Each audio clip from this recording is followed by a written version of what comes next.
motility, and um, accessory organs. Okay. Tapos, sige. So, para mabilis tayo, ano ha, answer na lang kayo sa...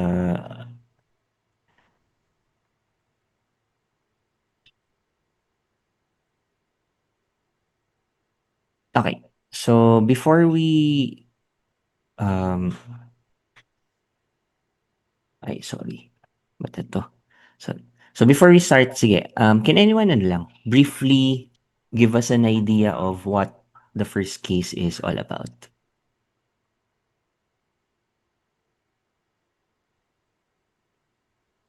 Case number one. So, in other words, yung mga salient features for the first case.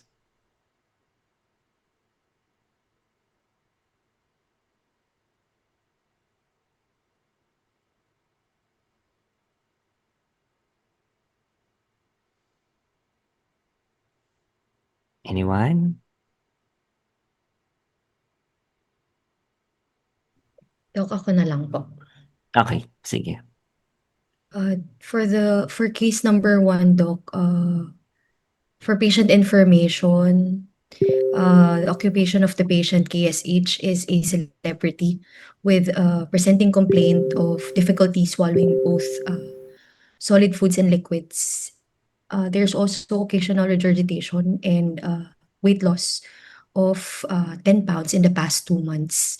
For his medical history, um, the symptoms mentioned a while ago was present for the past 2 months already.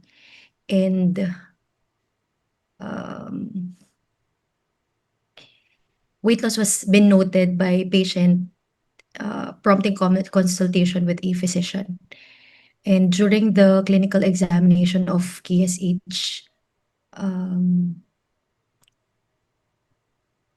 there was no specific findings in the physical examination, but there was a diagnostic testing that was ordered. And um, So for he was diagnosed with a condition known as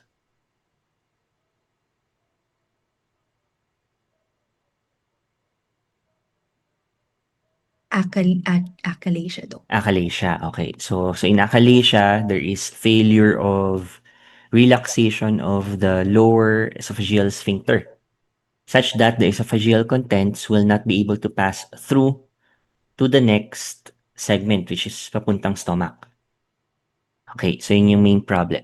I think it's very important here that we have to identify first what is in relation to the first question, what's the physiologic function of our esophagus. Okay, I think it would be answered by the figure review. Karil?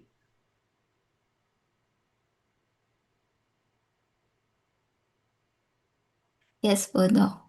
Sige. So, probably, can you discuss what the figure assigned to you? Okay po. Ako po ba yung mag-share? Sige. Sige, sige. Ay, wala po akong copy dito. Wait lang po, Doc.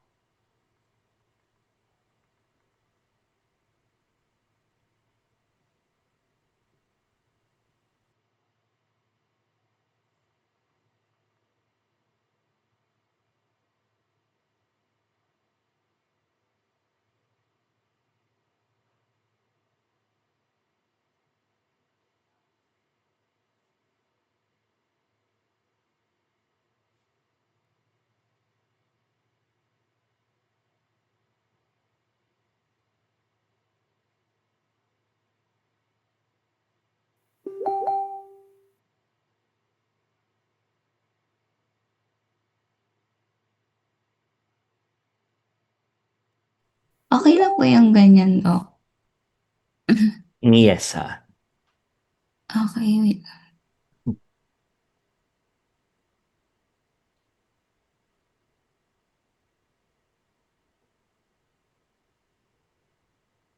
Okay, so good afternoon, everyone. For my figure review, I'll be discussing the swallowing mechanism. So, how does the food that we ingest travel from the mouth to the stomach? So, yung swallowing, it is also called deglutition, and it is divided into three stages based sa location ng bolus. We have the oral. Wait, I'll write it. We have the oral, the pharyngeal,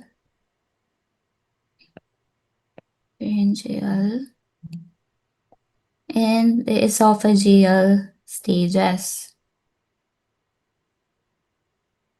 So first, yung oral stage. So dito po siya. Banda. Yung oral stage, ito lang yung voluntary kasi we have to be conscious when we put food into our mouth or into our oral cavity. So once yung food nandun na sa mouth natin, our teeth will grind it into smaller pieces. Ito yung tinatawag na mastication or chewing. Then it will be mixed with the salivary secretions, which will help with the lubrication, and this will also be the start of the enzymatic digestion. The food is now called a bolus. Ito yung bolus. Now, the tongue, ito yung tongue, which is innervated by the hypoglossal nerve or the cranial nerve 12. Cranial nerve 12. Will form a downward slope or it will go upward and backward against the palate as shown here sa figure. Kapag yung bolus ngayon nasa posterior mouth na or nandun na siya sa may oropharynx, ito na ngayon yung start ng pharyngeal stage. Yung bolus ngayon, masistimulate niya yung receptor sa may pharyngeal opening, especially doon sa may tonsillar pillars. Ngayon, yung impulses, matransmit siya via the trigeminal nerve or yung cranial nerve 5 and the glossopharyngeal nerve or the cranial nerve 9. Papunta dun sa medulla. So, yung swallowing process, it will be automatically initiated by the medulla and the lower pons kung nasaan yung ating swallowing center. Yung swallowing center ngayon, mag-send siya ng signals pabalik sa cranial nerves 5, 9, 10, or yung vagus nerve, and sa cranial nerve 12, which is the hypoglossal nerve, para ma-execute yung mga muscle contractions. Yung swallowing center din, i-inhibit niya yung respiratory center, which is also in the medulla, to accommodate swallowing. So, yung magkakaroon ngayon ng inhibition of airflow para hindi mapunta yung bolus sa airway. And ito yung tinatawag na swallowing apnea. Ngayon, may tatlong possible na puntahan yung bolus and isa lang dun yung ideal.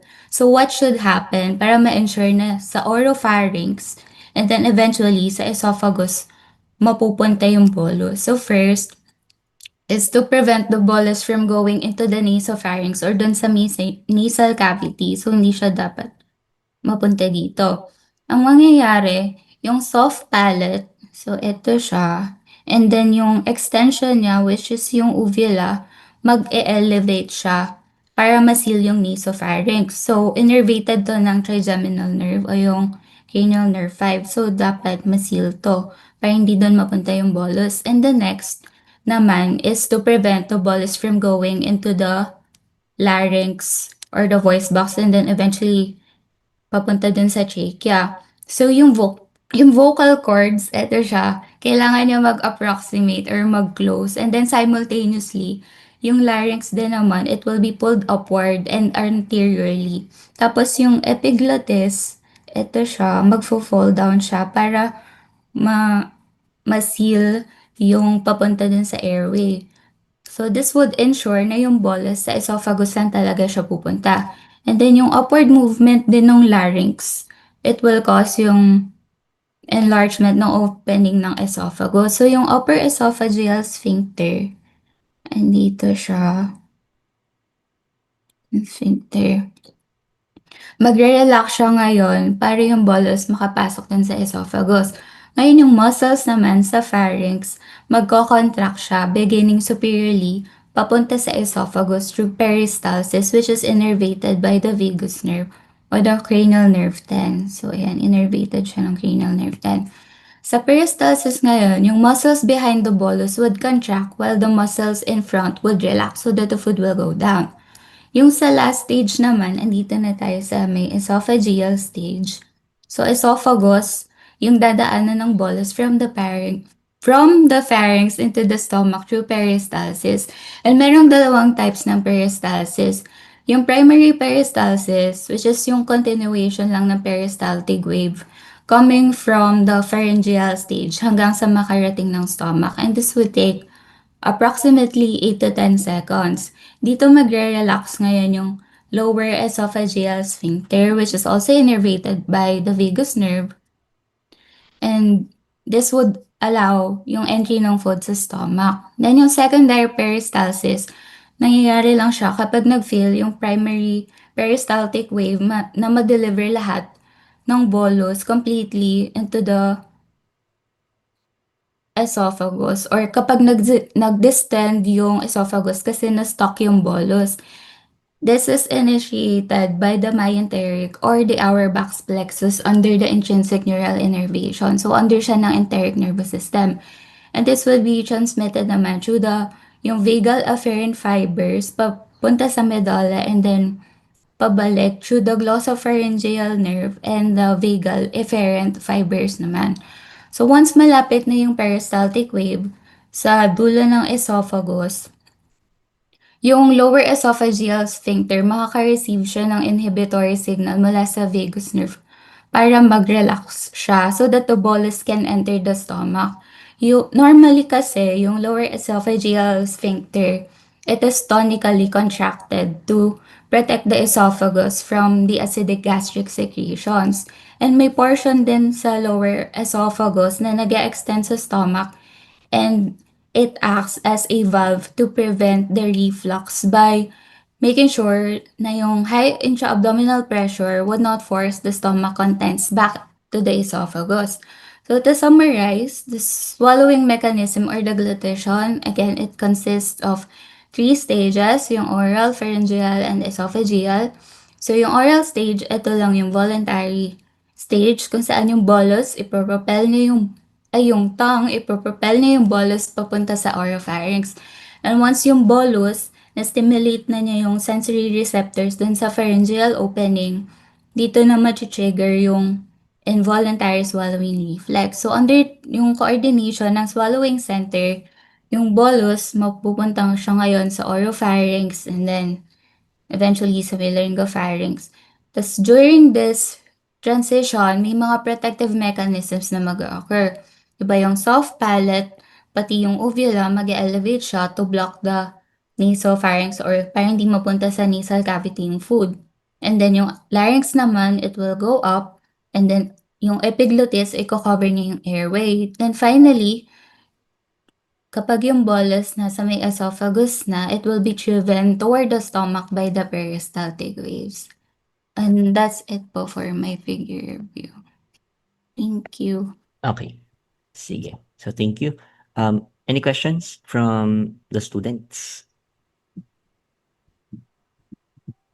Wala. None? Other faculties? Questions?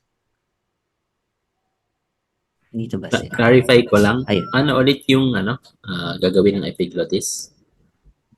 It will fall down po para hindi mapunta yung bolus sa may airway po, sa may trachea.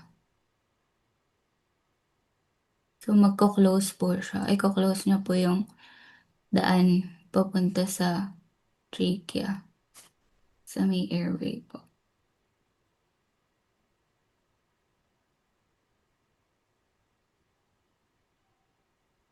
Okay. Sige. Anything else? Any other questions? Again, sorry. What happens sa lower esophageal sphincter and sa proximal stomach when there is a bolus sa esophagus?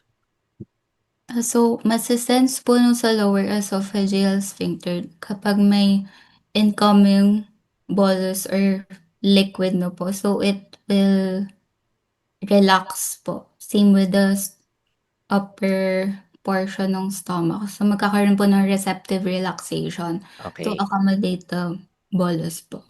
Okay, so please take note yung concept of receptive relaxation. Okay. Sige, anything else?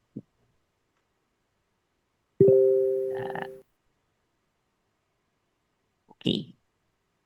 Sige, so in relation to the case, so this is for everyone. So what again, what we have mentioned earlier. So the case tells us there is achalasia. So it's a condition wherein the lower esophageal sphincter fails to relax in the presence of bolus. So ang nangyayari is na-stuck lang yung bolus sa esophageal area niya.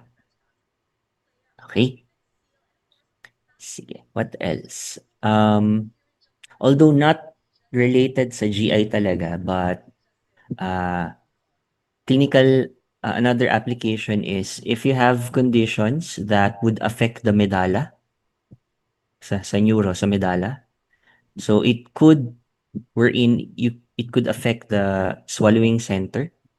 So there might be problems, or if you have patients with problems sa medulla affecting the swallowing center, they would have difficulty in swallowing. So nagkakaroon ng discoordinated movement, or hindi na nagiging coordinated yung swallowing niya.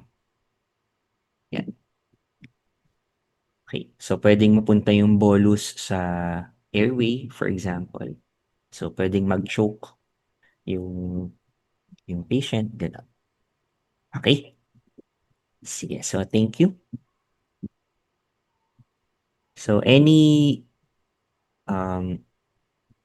lang. So let's now proceed to the next case. Asan yung case? Wait lang.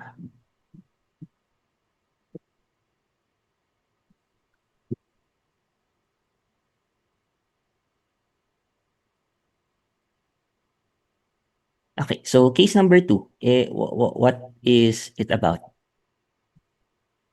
Anyone who can summarize or give us the important pointers of case 2?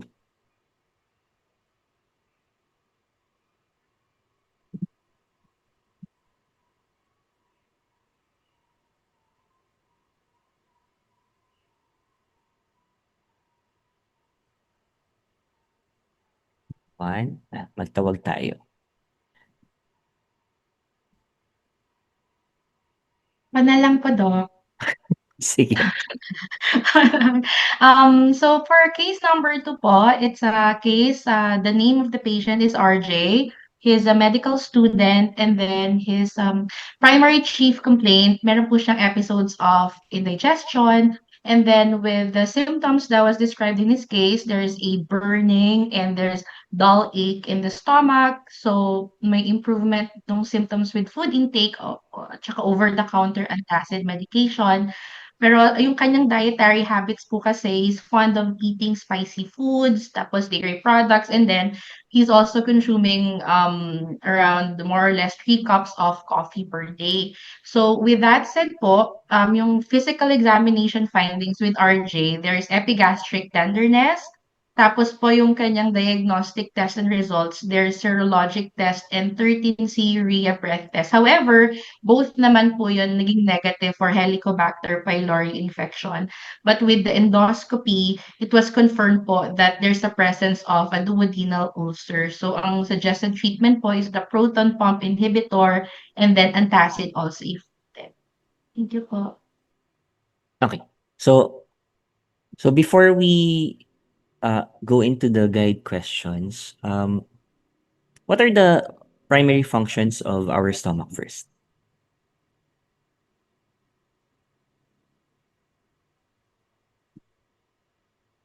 So gastric na tayo, bumaba na tayo sa esophagus.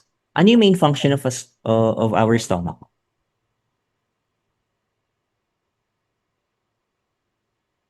Storage po ng food, then absorption of nutrients po. Okay, so take note, it's not a main site of digestion, but rather it's the main purpose is actually for storage, 'di ba? It acts as a temporary reservoir, 'di ba? For the meal. Although aside from that, other not a main but other functions of our stomach would be, so what was mentioned earlier would be for absorption. What else? Secretion po. Secretions. Secretion of what? Digestive enzymes po. Okay, that's one. Digestive enzyme, yung specifically pepsin, pepsinogen. What else? Hydrogen po. Incomplete yun. Okay. Ano yung kapartner ni hydrogen? Ion. And pepsin po. Hindi. Hydrochloric. Okay, HCl. Hindi lang siya H+, ha? HCl siya. Hydrochloric acid. Ano pa? What else?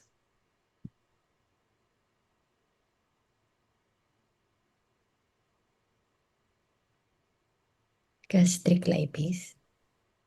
Okay, you have lipases. Ano pa? Mucus and bicarbonate. Okay, merong bicarbonate, mucus, pero it's more on local effect lang siya sa stomach lang. But what else? The one that helps the vitamin B12 in being absorbed. Intrinsic factor po. Intrinsic factor. Okay. So aside from being a storage, you also have secretory function and digestive functions. And to some extent, you will learn in pharmacology that there are other molecules or substances that are absorbed in the stomach. Okay, so meron din siyang absorptive function. Okay. So let me show you this one. So what does this picture tell us? Ito. What is this about? Ano ba nakikita niyo? Yan.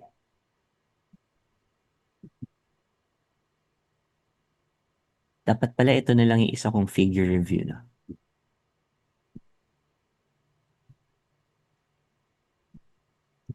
Ano to? This is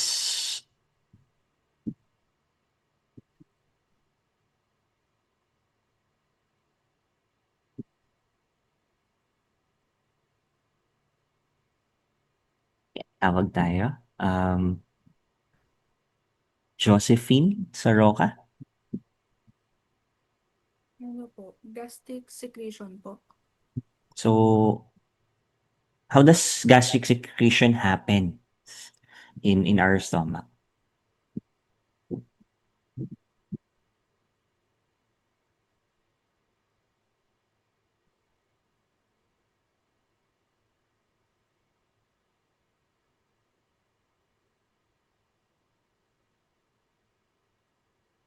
Sige, James Lagman, choose a number.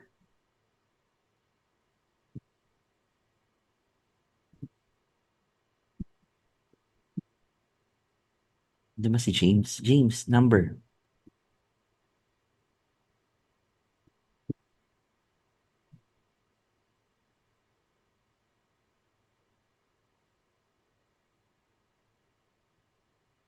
Five. Okay, five.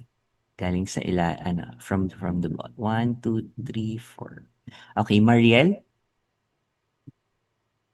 Santiago?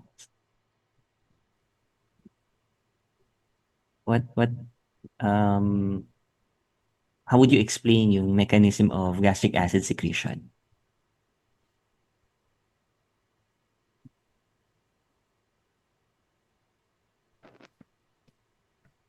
Yes po, Doc. Dinig po. Yes.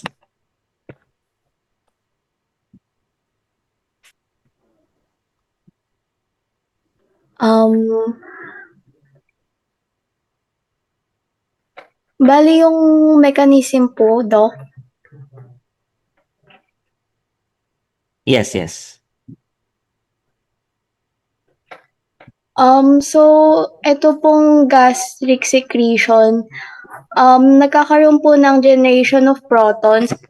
So, sa loob po nung cytoplasm po ng parietal cell natin, nagkakaroon po ng reaction which is yung parang metabolism po siya sa cell kung saan nagkakaroon po ng production ng carbon dioxide. So, magko-combine po yun sa water under po ng enzyme carbonic anhydrase. Tapos, dun, by that po, meron pong mafo-form na carbonic acid, which is unstable po siya immediately and nagde-dissociate po siya into two, which is yung hydrogen ions po and yung bicarbonate ions. Then, magkakaroon po ng proton pump. Then, gagamit po ng ATP para po mapump yung hydrogen out of the cell and into the stomach po. And magkakaroon po ng simultaneous pumping naman po ng potassium papasok. So, parang ang relation po niya sa case 2, yung pump po, parang siya po yung common pathway para po sa acid secretion. So, yung binigay po na medication po kay RJ, parang ayun po yung proton pump inhibitor na nag-work by permanently disabling po yung specific pump. Okay. So, next po, magkakaroon po ng, so, kailangan po naman, maalis po yung bicarbonate mula po sa unang step. Tapos, magkakaroon po ng parang exchange sa bicarbonate po and yung bicarbonate po, kailangan po niyang lumabas sa blood and exchange naman po, papasok naman po yung chloride. So, since nangyari po yun, mag-release po ng bicarbonate sa bloodstream and magkakaroon po ng temporary na pagtaas po ng blood pH pagkatapos po kumain, which is yung sorry? hydrochloric acid. Sorry na, I think na-mute ka. Ayun po, Doc. Yung part na bicarbonate goes into the interstitial space. So kapag kumakain tayo, Bali po, yung sa formation naman po ng sorry. Sige po. Saan po? Tito, what happens next? So when bicarbonate is secreted, yung ano po ba, pag lumalabas po yung bicarbonate out into the blood, yes.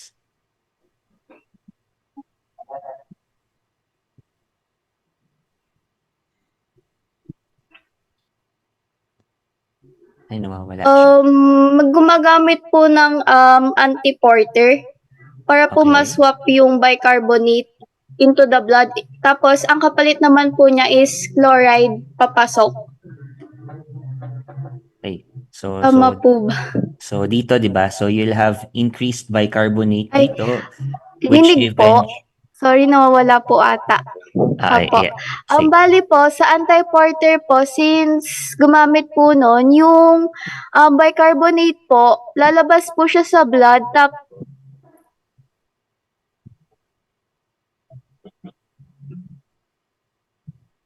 And then, Opo, tapos, ang exchange po niya is chloride naman po, papasok. So, bale, ang magiging result po niya, pag nag-release po ng bicarbonate sa bloodstream, is nagkakaroon po ng temporary na pagtaas po sa blood pH pag kumakain, after po kumain. so this is what we call as your alkaline tide, 'di ba? Tapos po, yung chloride po na mag-enter po sa cell, magde-diffuse na po siya sa cell and lalabas po siya sa lumen through open chloride channels po. So, yes po, Doc.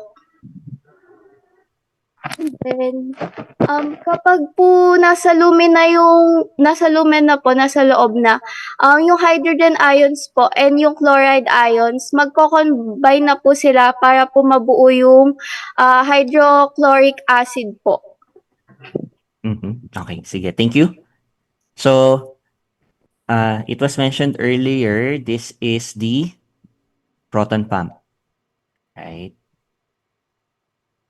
Yeah. What are those factors that would increase the proton pump activity? Increased activity of proton pump. So,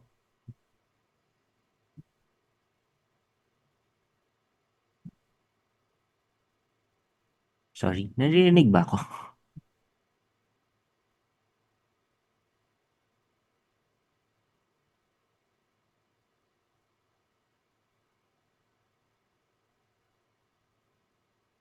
Ano yung, what are those hormones or other autocoid factors or factors that may increase proton pump activity? So number 1,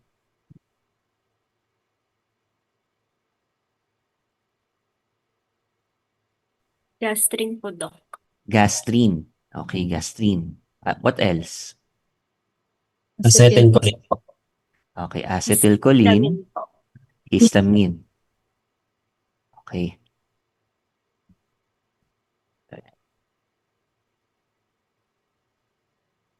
So in other words, these things, when they are increased, we also expect an increase in HCl production.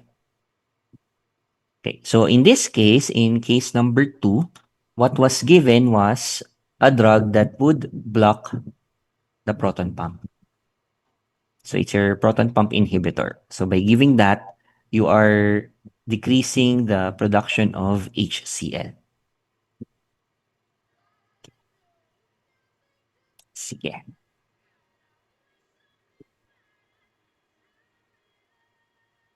Any questions about gastric acid secretion?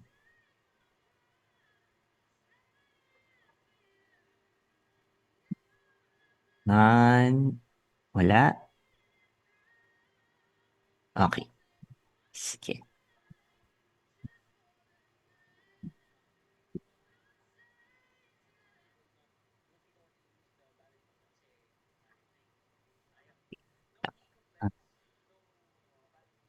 Okay, next. Can anyone briefly summarize what is case number 3, salient features? Sige, Greg. For case number 3, ang chief complaint po is difficulty in defecation. Yung history po niya is 20 years old siya, model siya. Height is 175 centimeter, weight is 72 kilogram. BMI niya is 23.5, which is normal. Current diet niya is low fiber and high fat intake with inadequate fluid consumption. Ang diagnosis po niya is constipation, Doc. So, can anyone define what constipation is versus that of diarrhea?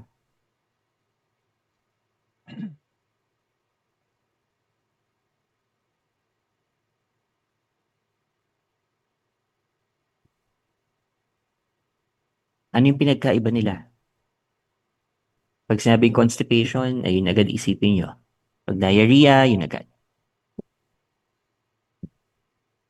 Pag diarrhea po, Doc, watery po yung stool. And kapag constipated po, hard po yung stool, Doc. Okay, that's one way to differentiate based on the consistency of the stool. What else? With regard as Pag po sa constipation, nahihirapan siyang mag-produce ng stool or infrequent or may difficulty yung passage ng stool niya. Pero yung diarrhea naman po kasi frequent yung passage ng stool kaya nagkakaroon ng watery stool. Okay, so for diarrhea, it's either a loose watery stool or an increased in frequency. Constipation, baliktad naman, decreased frequency or there is difficulty in passage of stool. So in this case, we have a case of constipation.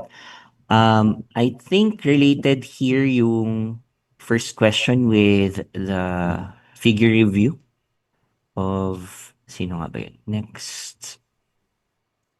Angelica? Opo. Wait lang po, Doc. Okay. Yan po.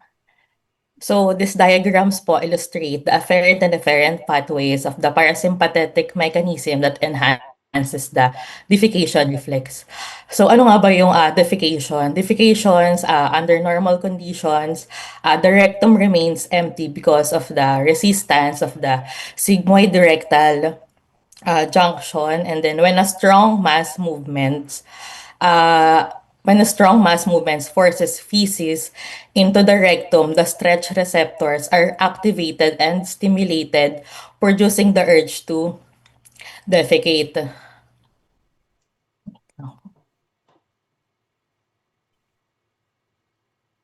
So defecation is initiated when feces enter the rectum and causes distension to the rectal wall.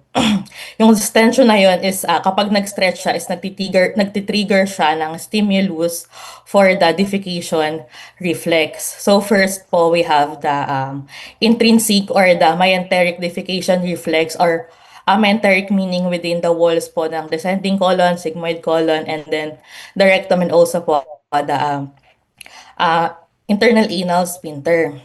So first, wait lang po. So first reflex is the intrinsic defecation reflex, which is mediated by or hinahelp siya ng enteric nervous system, specifically the mesenteric plexus in the rectal wall.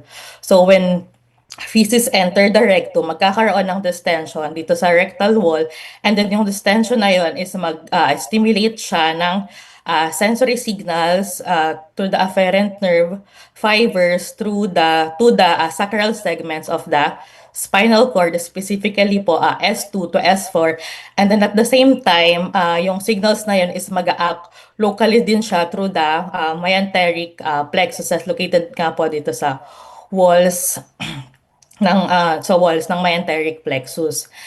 And then kapag nag-initiate na siya ng peristaltic waves in the descending colon po from the rectum, as a result is magpupush na yung feces toward the anus, and then yung inhibitory signals po from the mesenteric plexus is magkakos na ng relaxation dito sa internal anal sphincter, and then magkakaroon na po ng involuntary relaxation, and then mag-occur na po yung feces.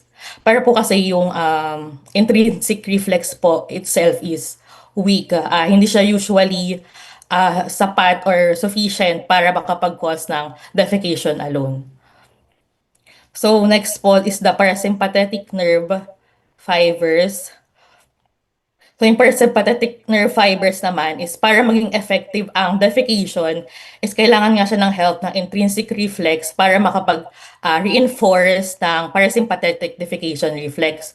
So this reflex also involves po the sacral segment of the spinal cord, again, S2 to S4, and then yung distension is magsasend back siya ng signal to the descending colon, sigmoid colon, rectum, and then the internal anal sphincter, and then yung parasympathetic nerve fibers through the pelvic nerves is i-intensifies niya yung peristaltic contraction, and then also promote po siya ng further relaxation dito na nga sa internal anal sphincter. So next po for the voluntary control, ito po kasi is involuntary, and then for the voluntary control, so si external anal sphincter, which is composed naman ng skeletal muscle under conscious control via the skeletal motor nerve or the somatic motor nerves. Kapag yung external anal sphincter, kapag yung external anal sphincter is voluntary relax, at the same time nangyayari din yung rectal peristalsis, and then mag-occur din yung defecation. Pero kapag nag-remain siya na contracted, yung defecation is mapiprevent. This also explains why yung defecation is not purely reflex. Kasi kung reflex lang, hindi, wait lang po. So yung defecation is not a purely reflex. In-influence din siya by the voluntary or the conscious control from the higher center. Kung yung defecation is purely reflex po, yung voluntary holding would be impossible. So in summary lang po again, si efferent fibers from the rectal wall to the spinal cord, siya yung nag-sense ng rectal distension. And then the parasympathetic nerve fibers via the pelvic nerves from the sacrospinal spinal cord back to the descending colon, sigmoid colon, and rectum. And then the skeletal motor nerve naman is nagko-control ng external anal sphincter, and then si descending colon. Si descending colon is siya yung voluntary control ng defecation. Also, dito nag-intensifies yung peristalsis. And then si rectum, yun nga po, dito pag nagkaroon ng mass movement is matitrigger siya, and then magkakaroon na ng defecation reflex, magpo-promote ng rectal constriction to generate yung pressure nga po ng defecation, and then mag-stimulate na siya ng relaxation dito sa internal anal sphincter. And then sa external anal sphincter po is smooth muscle siya, yun nga po for the voluntary control. Okay na po daw. Okay. Any questions from the students? Wait lang. Students, wala. From other faculties?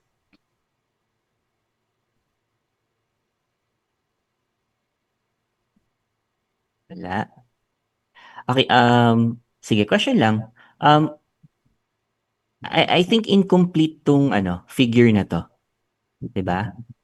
Kasi 'di ba in order to, so for example, if one under normal conditions, in a normal adult, so if 'di ba, not always ano yung proper term? It's not always possible for a person to defecate. 'Di ba? There must be a proper position as well. So, yung question ko lang is, if you are to add, ano yung kulang dito sa picture? If you are to add something, di ba? Merong kulang na muscle. Yung myenteric plexus po, yung sa walls po ng myenteric plexuses po. Hindi. Teka, annotate ko . Diba? In other, diba? Ito yung sinasabi why, yung nakaganyan na, na muscle.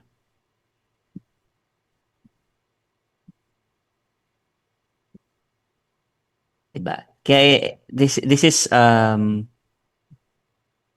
one of the reasons why it's very difficult to defecate ng nakatayo. Puberectalis po. Okay, yung puberectalis is laying.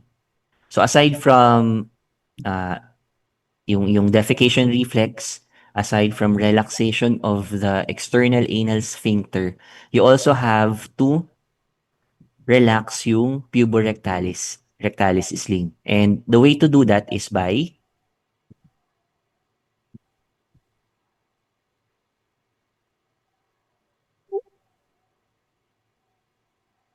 diba? Ano yung proper position ba na mag-defecate?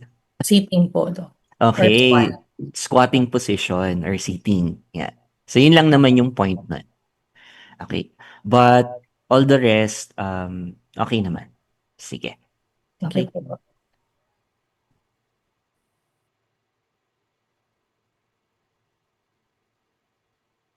Okay, so in this case, sige, show ko lang yung case. So in this case, you were asked to give advice, 'di ba, sa patient. So in terms of how to address the constipation. So ano yung answer nyo for everyone? And why? Why would you advise those things?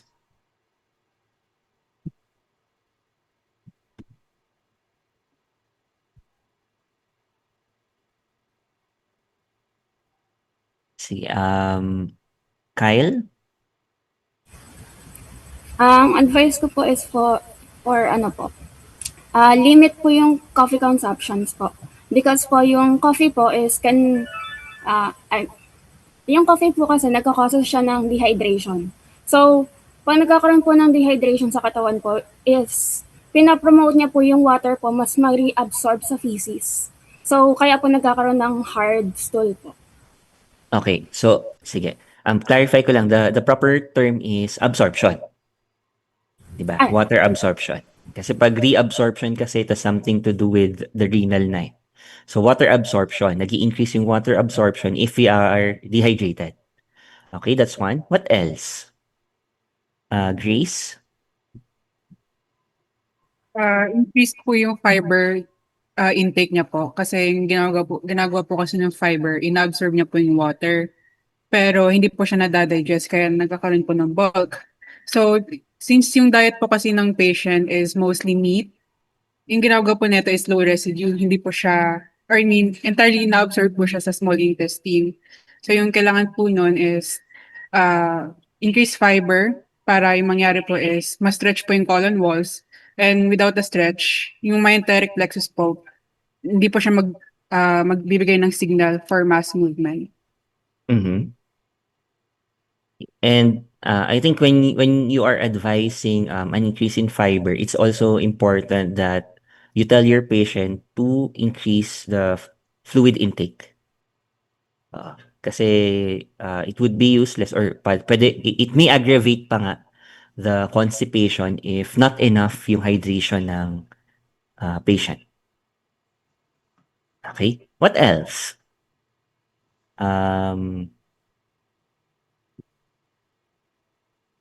Chelsea?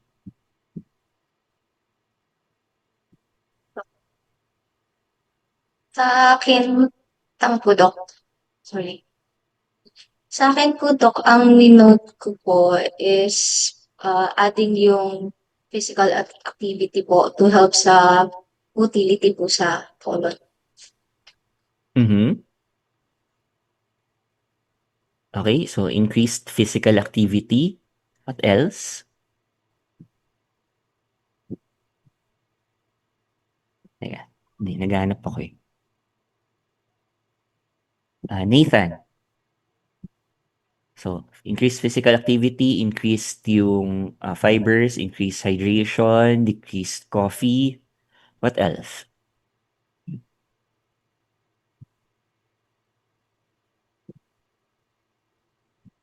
Sorry. Okay, sige. Sino nga yung pharmacist sa inyo?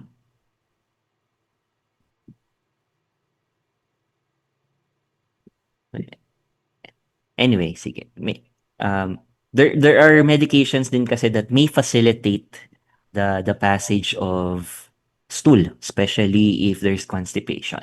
So, meron din yan. May mga laxative na binibigay. Pwede siya. Okay.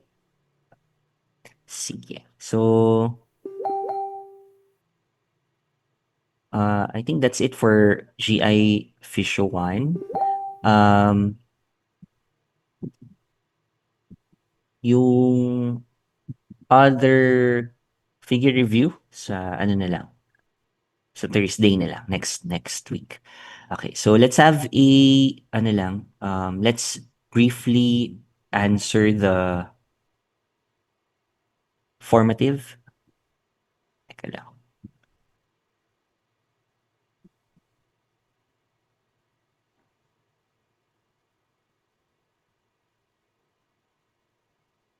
Okay, sige. So,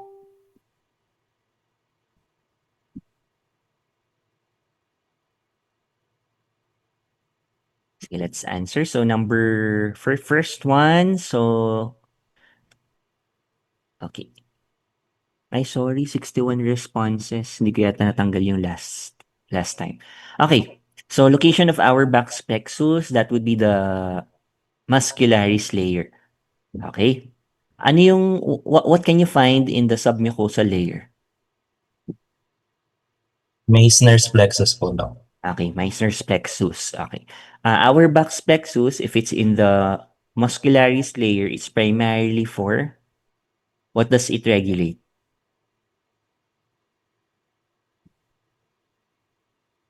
Nasa muscle layer na siya eh. So, it regulates yung muscle activity. 'Di ba? Yung submucosal plexus naman, or the Meissner's plexus, would be responsible for regulating the secretions. GI secretions. Okay. Next, so parasympathetic activation promotes GI motility by increasing the frequency of the spike potential. So this is true.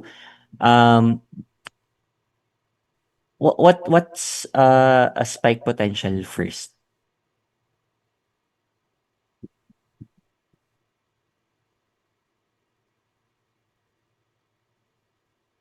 Or how does the motility, or paano ba nag-start yung stimulus for motility of the GI tract in general? So for example, peristaltic movement. Paano siya na-initiate?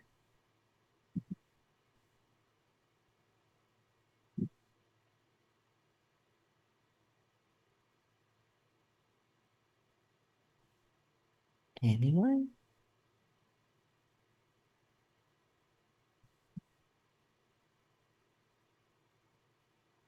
Wala. Wala. Sabi ni Dr. Tan, gusto niyo raw mag-quiz?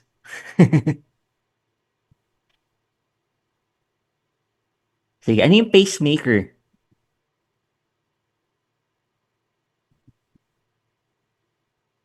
Okay, interstitial cells of Cajal. What does it do? And why is it called the pacemaker? Sige, Thea.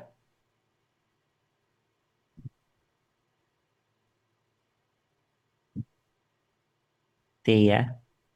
Doc, ano po, it generates po yung basic electrical rhythm po. So, ano yung, what is this basic electrical rhythm? Yun po yung baseline tone po, meaning po hindi po siya napupunta po ng zero. Hindi napupunta ng? Zero po. Okay, para siyang spontaneous depolarization, repolarization. Pero would you expect contractions if a basic electrical rhythm is generated? Yes po, yun po yung tinatawag po na spike po ba yun? No? Other answers. So pag sinabi nating basic electrical rhythm, meron bang contraction ng muscles or wala?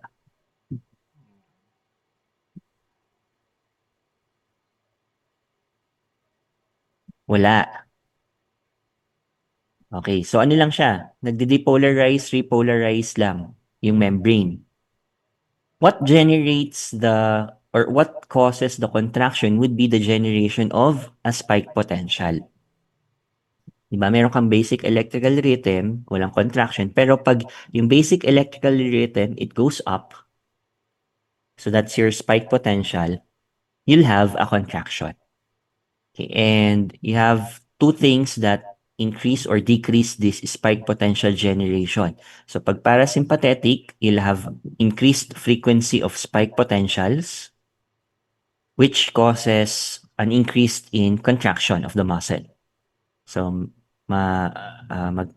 mapopromote yung motility. Sympathetics, on the other hand, decreases the frequency of these spike potentials. That's why nagle-lessen yung motility. Okay. Sige. So next, so there are different phases in response to a meal. So you have your cephalic, you have your oral, gastric, and your intestinal phases. And merong iba-ibang secretions or events that happen in each of these phases. So when we say cephalic phase, so this is just the mere thought, sight, smell of food, you already have secretions in the GI tract. Kahit wala ka pang kinakain. Okay, such that the best answer here would be ito, yung second question. Yung second choice. Okay, yung third choice, increased salivation when one chooses food. This is the oral phase. And then the last one, gastric distension when the bolus enters the stomach, which eventually results in increased in gastric secretions. This is the gastric phase. Okay. Next, so which pattern of motility is mainly exhibited by the esophagus? So this was discussed earlier. That's your peristalsis. So what's the difference between segmentation and peristalsis?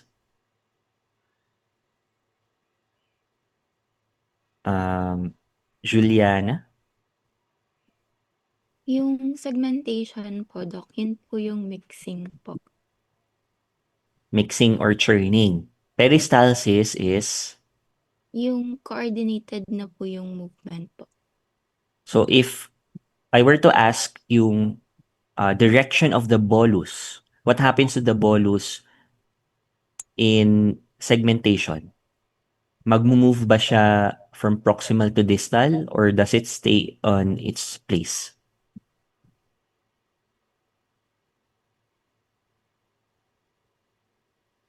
Juliana? Ano po, parang localized lang po siya. Ay, ano po, yung Segmentation. Gagalaw ba siya or hindi?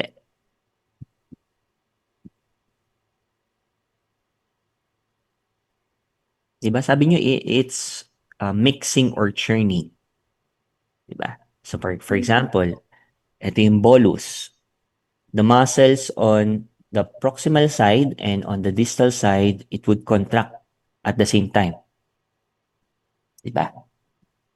Kaya, the bolus stays on one area only. Dun lang siya nagmi-mix. Now, the main purpose of this segmentation is to facilitate digestion and absorption. Okay. Peristalsis, so na-mention earlier, is that in peristalsis, so for example, this is the bolus, diba? Distal to the bolus, the muscle relaxes, and proximal to the bolus, the muscles contract. As a result, the bolus moves distally. So that's one characteristic of peristalsis. The direction is always from proximal to distal, or from oral side to aboral side. Opposite. Yeah. Okay. So next, this was asked also earlier, yung factors that would increase proton pump activity. So that would be your gastrin, acetylcholine, and histamine.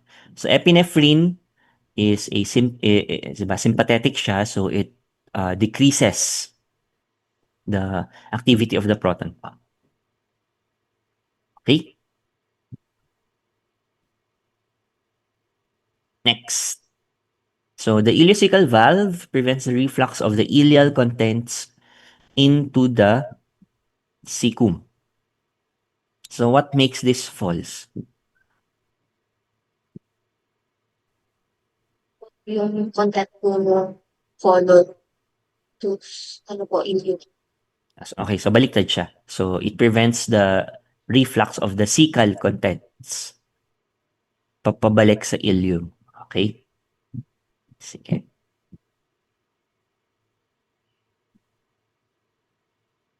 And then in terms of motility patterns, this is the intestinal motility responsible for clearing GIT contents during interdigestive period. So again, key here is the word interdigestive periods. So in between meals, or in other words, fasting. Pag hindi kumain. Okay, so the predominant motility pattern would be the migrating myoelectric complex, MMC. Kapag kumain, what's the predominant motility pattern? Intestinal motility pattern after a meal.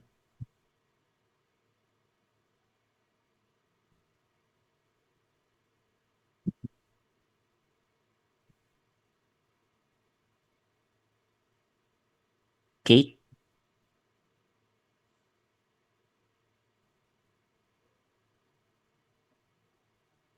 What's the predominant intestinal motility pattern after a meal?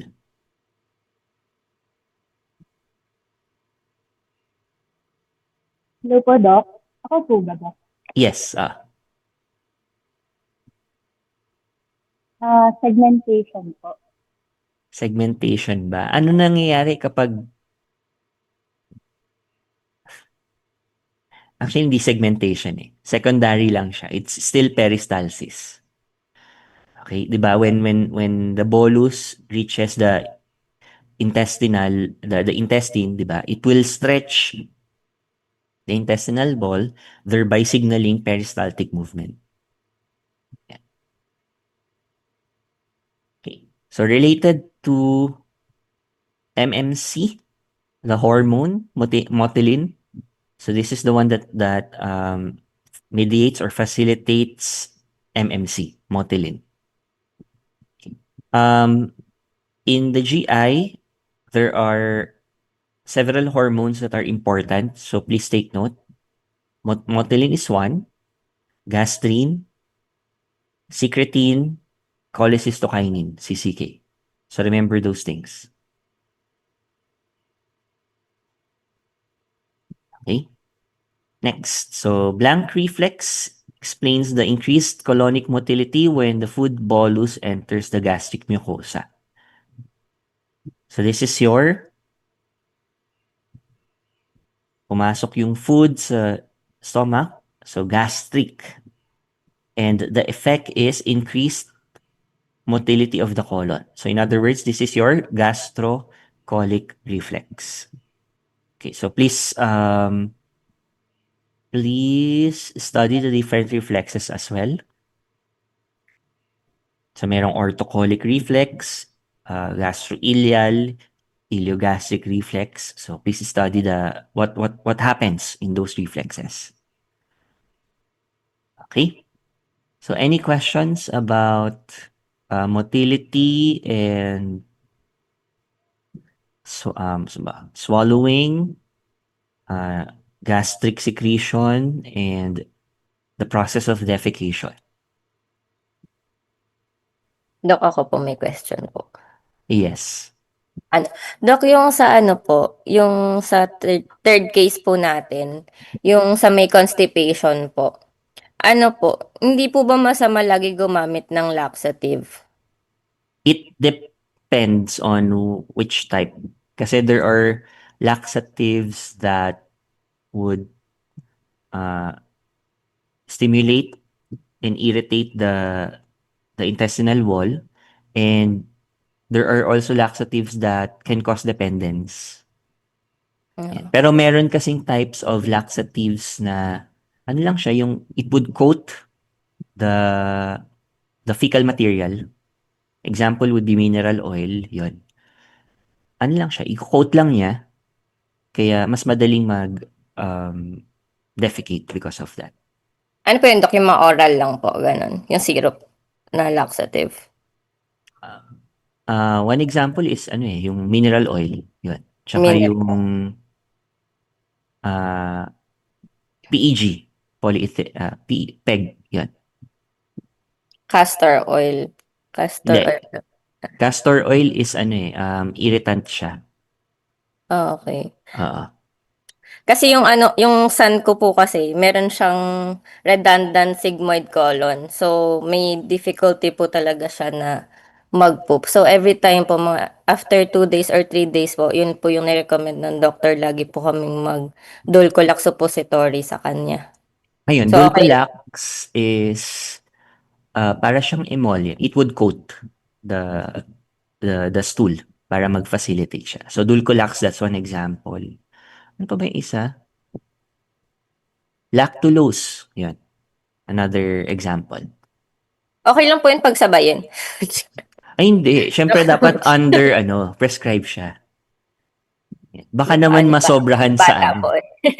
Hindi, sobrang po kasi sobrang tigas po kasi nung stool niya. Tapos hindi po siya nakaka-defecate mag-isa.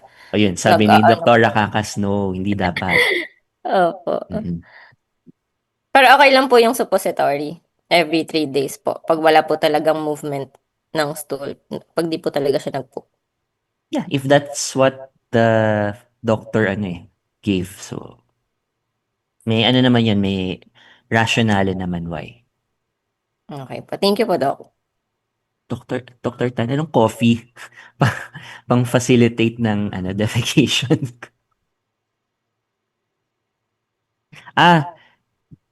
Di ba? Oo. Di ba? There are individuals na when they drink coffee, after a few minutes, they would poop. Yun. So, ang one explanation daw doon is the caffeine would irritate the intestinal lining. Yun. So, irritant siya. Kaya nag-i-enhance yung motility.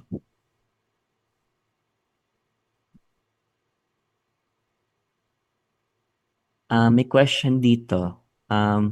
If sympathetic division dominates during fight or flight, like for instance, kinakabahan sa physio classes, why do we also experience the need to defecate or micturate which are activated by the parasympathetic division? Ha? Diba when you are stressed, do you have the urge to urge lang, but not the process of defecating or micturating? Kasi a part of this there's also a role of your sympathetics in the micturition reflex or in micturition per se.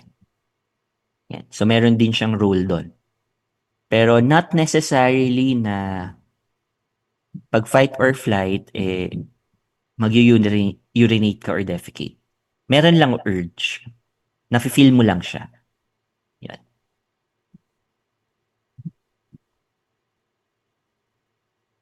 Okay. Any other questions? Wala. So, by the way, you've received your class standings as of LE3. Okay? Ano ba? Generally, yung trend was, it was a bit lower than the LE2 standing. So, normal yun. Kasi mas mahirap ang cardio than, okay? So, for the subsequent LEs, so please try to, mag-imbak pa kayo ng points. Yan. Kasi for sure, when we go to LE6 and when you go to finals, mababa pa yung classes standing. Okay? And then, if you want grade consultation, so we can do that next week while we do during lab. Okay? Sige. Question ba? Wait lang. Okay. So, wala naman. For the... wait. Dr. Chua, may mga ipapadala ba tayo sa kanila for the lab next week? For the lab next week, so yung GI renal, no? Yes. Mga ano siguro, plastic cups, pang ano lang ng urine. Malaking Container plastic urine. cups Oo, Hindi yung tsaka 50 ml. yung ordinary lang, hindi kailangan yung talagang pang yung urine container. Yung mga sa, ano lang, pag sa party yung ginagamit pang inom ng Coke, ganun. Just any cheap disposable cup na medyo malaking capacity. And then, you may also bring your stethoscopes. Tapos, in case lang, please bring a mat. Pwedeng yoga mat kung gusto niyo, or basta kahit anong mat. Baka kasi hindi natin magamit yung skills lab. So, if you are to do abdominal PE, baka sa, ano na lang, sa pathology lab or sa, and blanket also. Thank you, ma'am. Please bring blankets. Okay? So, kung wala naman na, sige, let's have our prayer.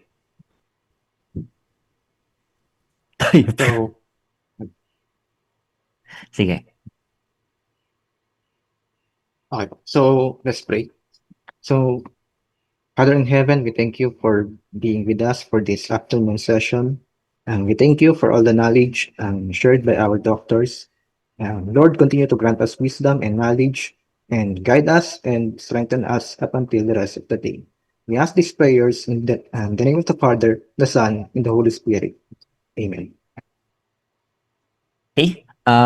Sige, still 2:30. So please use this time to run through again the GI Physio 1, or if enough na yon, you can proceed with GI Physio 2. Okay? Sige. Sige, you can go. Thank you po, doctors. Thank you, Doc. Thank you po.